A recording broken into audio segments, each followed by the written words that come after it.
Please welcome Ofer Israeli, founder and CEO of Illusive Networks. So I'll start off saying that, I get to take this talk immediately after the former director of the NSA, so Nadav, Liran, thank you for that. A good place to start. Today we're going to be talking about deception technology and how that's a different way to look at cyber attacks. And we'll start off by discussing actually something from the physical world and not the cyber world. And we'll be talking about Belgium and a small district in Belgium called Antwerp.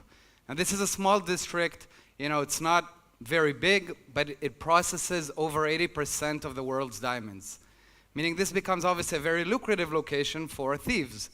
And indeed in 2003, Antwerp Diamond Center was hit by an Italian gang, La Scola de Turini. They were able to rob just over $100 million worth of diamonds, gold, and other jewelry. The attackers, or the gang here, got away. They got away with the loot. It was never recovered. The head of the gang, a guy called Leonardo, was actually detained at some point. Apparently, by the way, he was detained because he got caught, or they caught a sandwich with his DNA, which is kind of a funny situation if you think about carrying out an attack that yields $100 million and the salami sandwich is what got you. It kind of makes you wonder. Anyway, none of the other gang members were caught. The jewelry was not recovered. And obviously, when you think about this type of attack, you're definitely thinking about a very prolonged planning process. It's not something that just happens, right? It's very clear to us that this is thought out, it's planned, it's carried out in a very methodological manner. We won't go into all of the details of the attack, but I will say the level of sophistication here was quite high. For example, at the end of the attack, when the gangs were actually inside the vault room, they passed all kinds of security mechanisms such as thermal detectors, seismic detectors. Breaking into a vault that contains $100 million is probably not an easy task. And they also broke into 100 out of the 189 safe boxes that were inside the vault itself. If you think why 100 out of 189, apparently these guys didn't have the capacity to carry out more loot than what they got, which again, if you're a thief, is probably a good problem to be in. But obviously, it was very thought out. They went through various different stages, starting out by recognizing where is the residency that all of this loot exists in. They were able to penetrate into that building and bypass the security guards that were on the ground floor. They eventually made their way into the back room where the elevator led them 2 stories under the earth to the secure area. When they got there, there were security cameras, as you would anticipate, monitoring everything that's happening in the area of the vault. So apparently these folks did something that we see in the movies, and there were static pictures being fed to the surveillance teams, not seeing everything that's being carried out behind the scenes. Kind of a Ocean 11 type of trick. They moved forward to break into the vault. It contains millions and millions of combinations. Bypassing the combinations, they broke into the physical measures of it and were able to eventually break into the safe boxes and get the diamonds that they were after. But imagine something different. Imagine what this would look like had the gang not seen one vault, but they had seen multiple vaults. What would have happened had they not been confronted with one reality where they're attacking Antwerp Diamond Center, but they're seeing multiple Antwerp Diamond Centers? And just for the sake of argument, let's say they cannot differentiate between this Antwerp Diamond Center and this Antwerp Diamond Center. What would the attack look like in that kind of case? So we take this schema over here and we draw it out multiple times, right? And now we have an attacker going in, or the gang going in, and confronted with hundreds of security teams, security guards, not just one. One of them might be the real security guard, but all of the rest are fake. Kind of like Agent Smiths from the Matrix running all around. You can't know which one of them is the right one.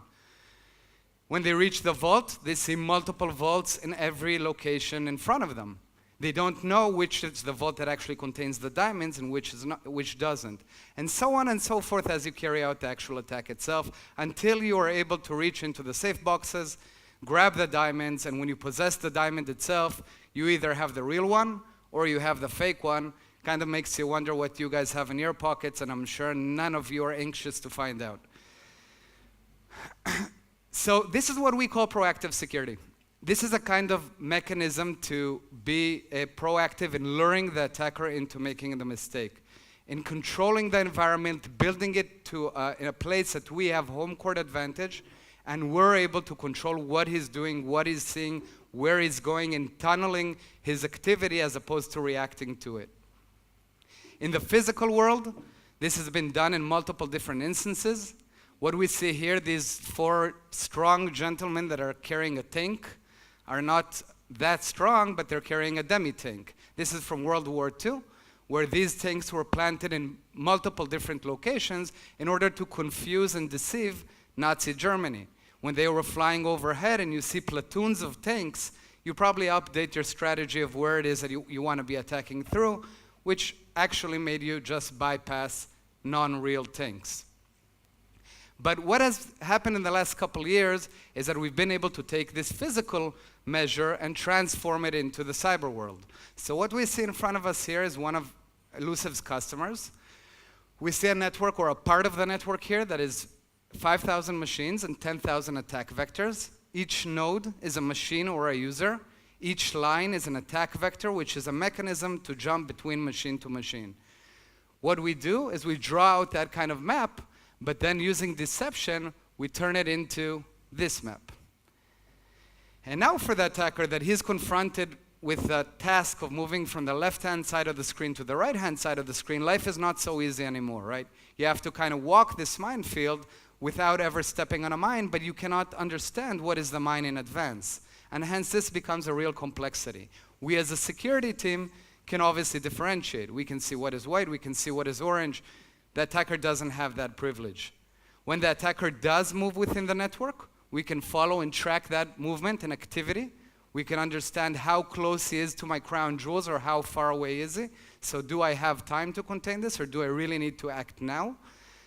And with that, really flip the table on the attacker's standpoint.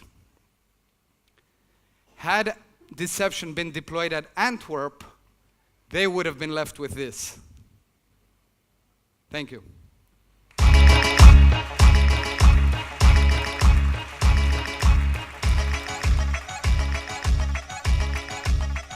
And while I do realize that you all came to hear this fascinating talk, and I thank you for that, I'm pretty sure that there is somebody in the crowd that wants to understand if he has a real diamond in his pocket or a fake diamond. So 3 of you are going to be happy with the results of this exercise. For the 3 that I do call out their numbers, number 1, please stand up, and so you can all have an embarrassing moment. And number 2, please meet Gilly at the end of the bar, that she will give you the diamond itself. So, ready for number 1? No, huh? Ready for number 1? All right. Lucky number 1 is 23. Where is our embarrassing moment? 23.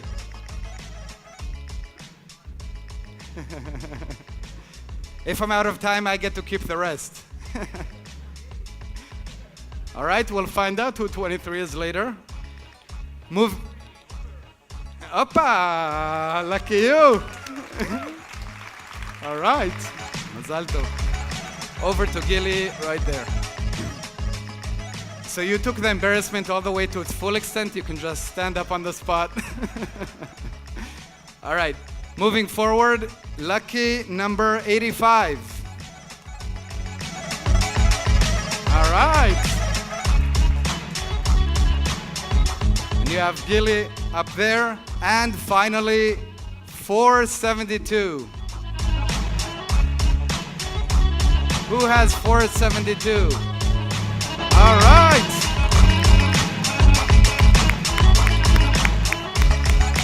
Thank you very much. Enjoy.